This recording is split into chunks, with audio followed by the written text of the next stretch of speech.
Alright guys, IPOB don warn of unimaginable consequences end of Nigeria if anything afterwards happens to Nnamdi Kanu in DSS custody.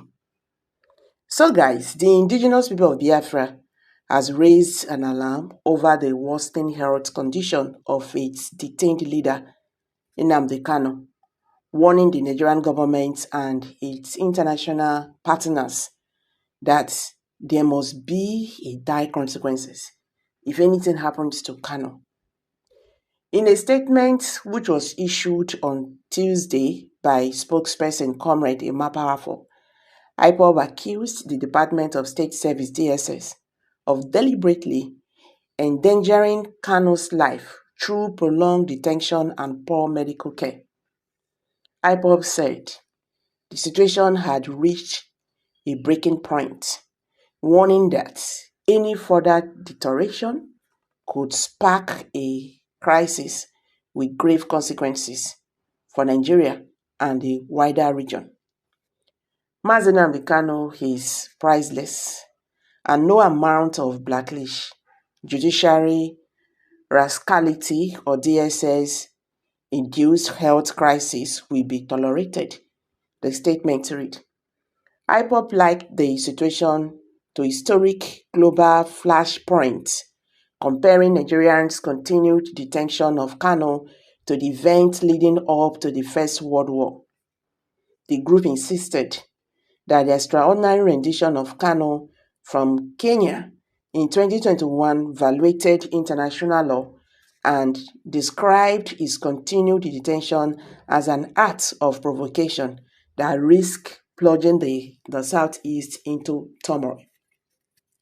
If anything untoward happens to Mazi Nnamdi Kanu, the consequences will be unimaginable, and Nigeria, as presently constituted, will cease to exist, IPOB warned. The separatist group also accused the British government of complicity, claiming that London's colonial interest had embedded Abuja to keep Kanu in custody.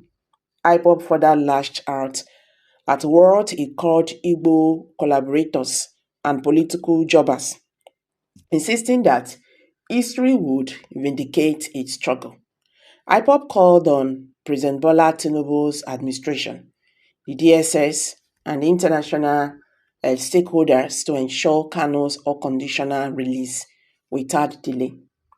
Nigeria is sitting on a keg of gunpowder, and IPOB will not be held responsible for what happens if this provocation continues, IPOB declared.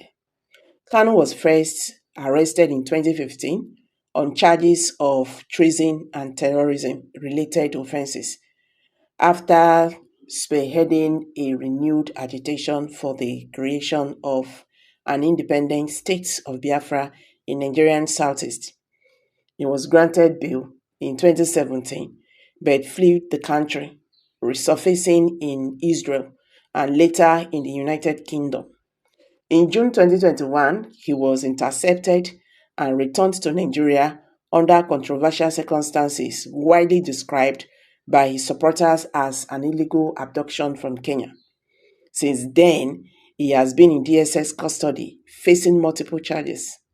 Despite repeated court orders granting Nnamdi Kanu bail or directing his transfer to a correctional facility, the Nigerian government has maintained that Kanu poses a security threat.